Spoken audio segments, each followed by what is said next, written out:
G'day everyone and welcome back to Kings of the Old World. Qualifier number 4. I think it's number 4. If I remember correctly. And so, we've got a China mirror today. And we've got Conquerer97 here in the blue trunks. Now you remember that, because I probably won't. And you've got Mack here in the green trunks. And I didn't say this is because it should be pretty obvious. They're both playing Chinese.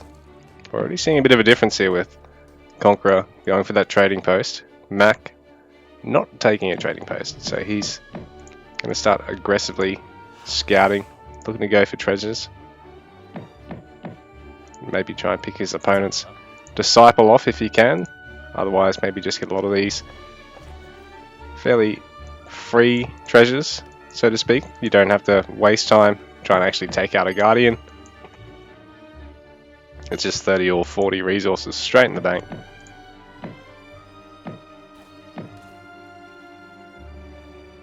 Or is it 20 or 30 resources? I can't ever remember. So Mack's even going to try and take out this gold treasure straight off the front of Conqueror's base here. Well, Conqueror's just going for all these backside of the map treasures at the moment. These are fairly easy to take treasures for them. So they're religious leader, a little bit stronger than the European explorer. And unlike the other two Asian civs, the Chinese don't have two explorers or two religious units, so they've actually got pretty similar health pool. And yeah, even better melee damage against the treasure guardians. So all these one, or in this case these two, but they're only wolves, which is basically a 1 unit treasure. It might as well be, for all intents and purposes. Wolves fucking don't even tickle your pickle, man. Oh, so it's Conqueror. No, Conqueror fails to get the treasure steal there. Mack able to really pinch a couple of treasures off Conqueror's side of the map, because like look at the mini map right now. A lot sort of in the mid map now, but Conqueror's pretty much cleaned up all the ones at the rear of the map for him. While Mack pretty much is untouched the ones on his side of the map. And go over the ones around Conqueror's base. So I mean, this could mean a lot if, I mean, well, I suppose it's a China mirror, so they're unlikely to really invest a lot in Commerce Age, either of them. So I guess you sort of do have a really long phase of treasure gathering, uninterrupted, without having to rely on using your religious unit or your explorer to scout as such. Because you know your opponent's going to play pretty tech oriented. Although we are going to see a blockhouse go down here from Conqueror. So I mean, it's great for the defense, but it is also going to give him the production access. Mack in the meanwhile has gone for the 2 villages and he's shipped northern towns. So you got 15 to 13 villages at the moment. And now Conqueror is going to ship northern refugees. Didn't actually see whether Mack got a third out of it, and he's just a little behind in terms of the vill production. Yeah, he must have, because he's actually 3 vills up at the moment over Conqueror. And now Mack gonna age up, getting his summer palace. Conqueror's not going to be far away on his.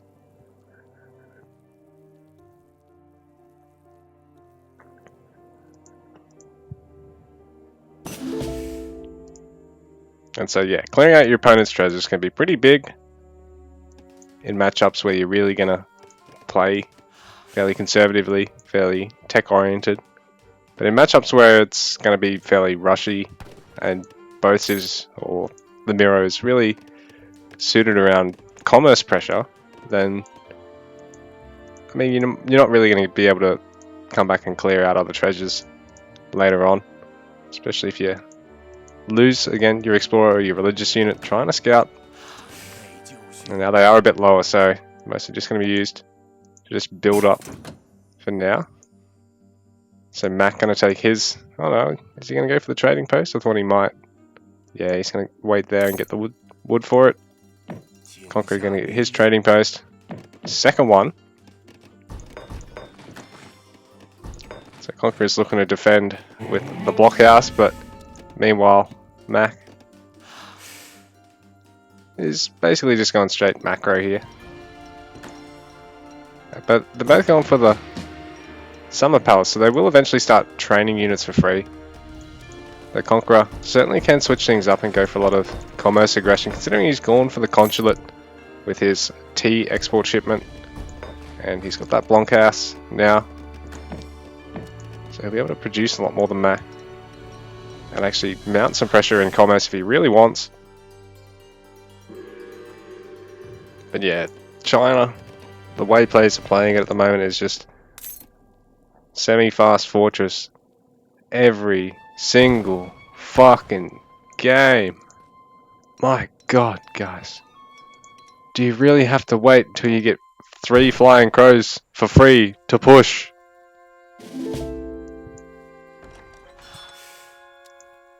So we'll see. That's what we're going to be up against today here.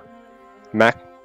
So Conqueror sending diplomatic intrigue, so you can actually switch allies. Mack in the meanwhile a little behind on the XP, I think. Oh no, he's just ship coin. Yeah, no, he actually is a shipment down. So Conqueror, he's already a shipment up here. 3 there for him. Oh no, there we go, Max third ones now. He is only slightly behind an XP. But worried for him there. Now Conqueror taking some more forward treasures. Mack gonna go for... Yeah, I think this is pretty much fast fortress territory here.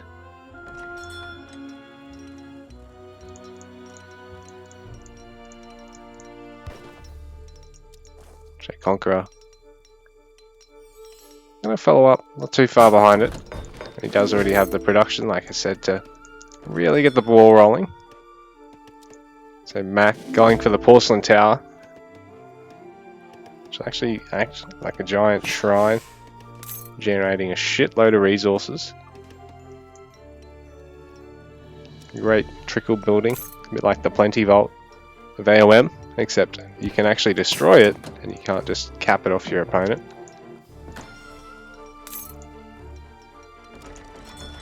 So Conqueror just having wood trickle now, while Mack gonna get Stagecoach, so he's going to be adding his second trading post, and he'll look at switching to generating wood or gold.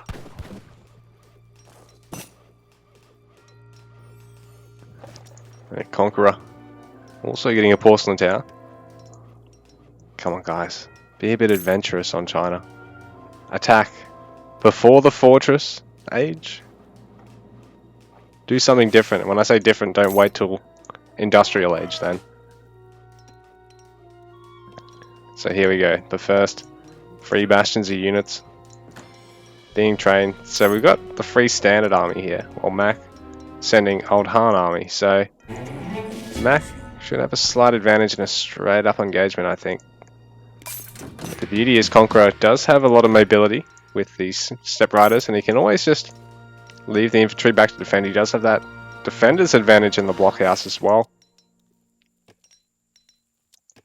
And Mack gonna ship Meteor Hammer.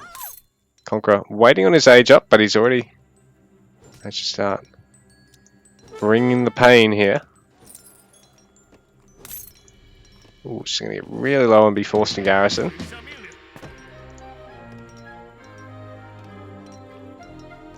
Probably could just look at maybe harassing another villa or 2, but he decides just to back out. So meanwhile, Mack taking out one of these trading posts. If he can force a confrontation, all the more power to him, but the problem with being over this side of the map, it's going to take him a little bit longer to reinforce. He's having to add a war academy now. He's got a consulate as well. Meteor Hammer have now shipped in. The Conqueror's ready to try and deal with this.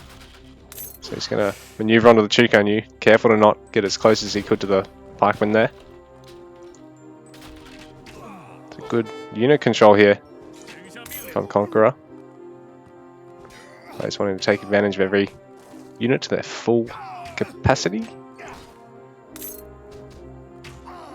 The Meteor Hammer coming in hot. Ding, like your oven food. And Conqueror bringing his Explorer right now, who's extremely tanky. But it might not be enough against Mack because he's got his as well. Still got some of those Chukanyu.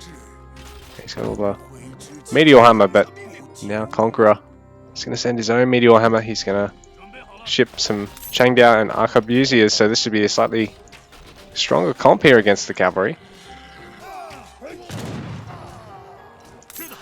Arquebusier is going to trade pretty well against the Chukanyu in such small numbers anyway. And now it's Mack who's going to have to retreat. We've got Conqueror getting some eco-techs on Mack. He's already starting to add his as well, but he's a little bit behind on those relative to Conqueror.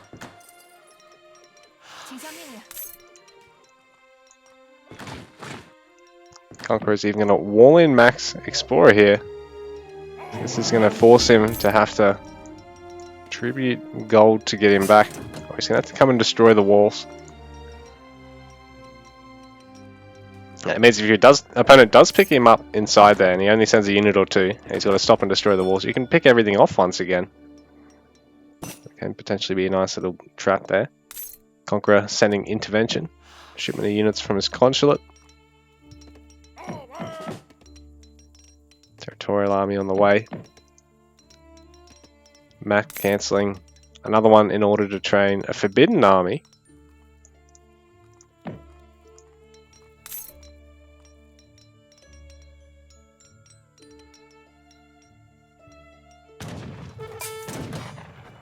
I'm glad they're not just sitting in their bases until they get flying crows. Thanks, guys. Much appreciated.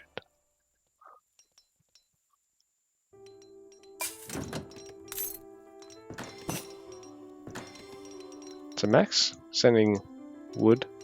Conqueror sending wood through his. It's pretty huge, 4 wood per second. I think if it's on food, it's more at 4.5. But I'm not sure if that's actually really worth it, because I think translating food to wood gathering, the gap should actually be wider than that. Like if it was 5 food per second, you'd do it, but because it's only 4.5, it's worthwhile to have it on gold or wood instead. I do like this village placement because it really protects these gold gathering villages. And Mack doing the same.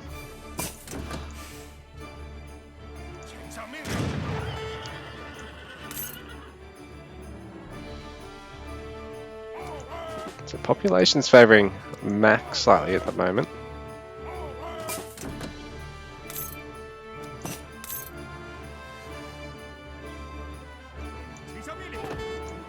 Looks like some of his infantry is going to get caught here.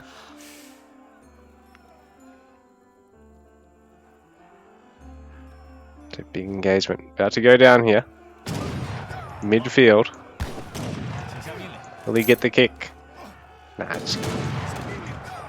A lot of exposed villages over here for Mack though, so if Conqueror keeps pushing him back, he's going to have to try and reroute these villages back to his base, or they're all going to get picked off. Looks like Mack going to try and kite him back a little bit more. Conqueror dipping below that 100 pop count, but Mack follows him down as well. They're both taking the plunge.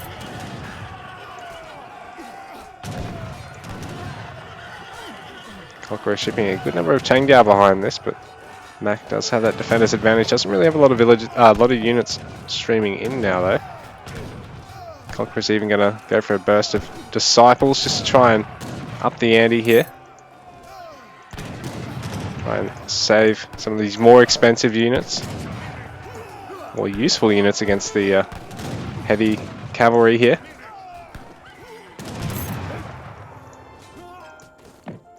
Looks like Mack has repelled Conqueror here. He should be able to mount a push behind this because Mack, 93 pop still, Conqueror down to 75. Villager counts at 38 apiece. So it's very close economically behind this. But it looks like the fight has definitely ended up going Mack's way. But Conqueror going to have units streaming out of his own. Ooh, but they may be a little bit too late here because it looks like Mack has cleaned up the majority of the forces here. There's a big shipment of Chang'Dao here, so Mack not going to really want to engage them until he can get another big mass of his own infantry. So he can start to really turn back Conqueror's way in terms of the momentum in the fight here. The Conqueror not wanting to just push straight back into his opponent. He doesn't have much of an army himself. Big shipment of Chang'Dao.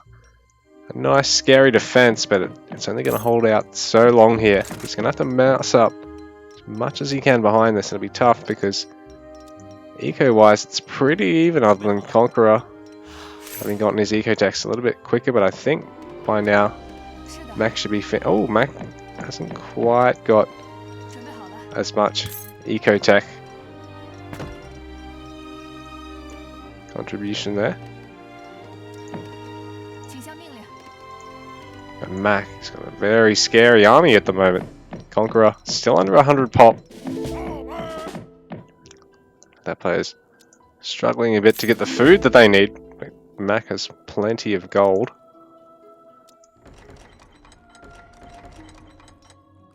Mack's raid here might threaten Conqueror, but he is sending a good number of units behind this. I'm going to use regulars now to try and pick off the meteor hammer. This might be the final fight here, guys, because Conqueror's going to have to try and save near 20 villages that he's got here in that village, so he's really banking on defending this. Mack really committing to this raid now because he's sending in everything he's trained up. Chang'Dao should really be able to help the Manchu. So these guys really putting in the work for Mack here. He's shipped them, I believe. Yeah, he's hired the Manchurian cav archers. Very strong addition to his army. Conqueror having added some himself. But Conqueror doesn't have as much in the way of the rest of an army here. He might be able to pick off this religious unit at least, get himself a bit of XP to ship something else. But these villagers having to make a run for their lives.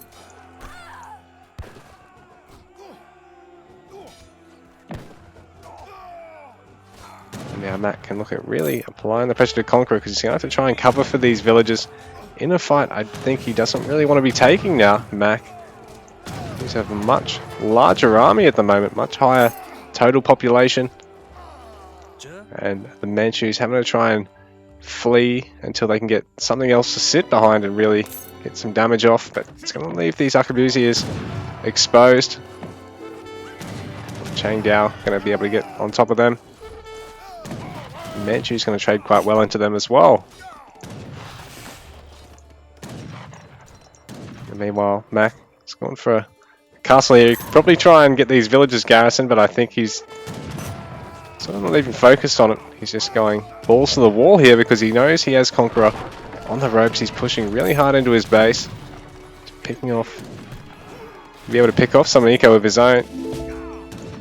This could be rough for Mack if this fight doesn't go all that well because he could lose a couple more villagers to a meteor hammer raid. Conqueror doesn't really have a lot left in the tank at the moment, and more villagers are under a lot of threat, so he's down quite a number of vills, and GG at 43 to 36 vill count, he ends up tapping out.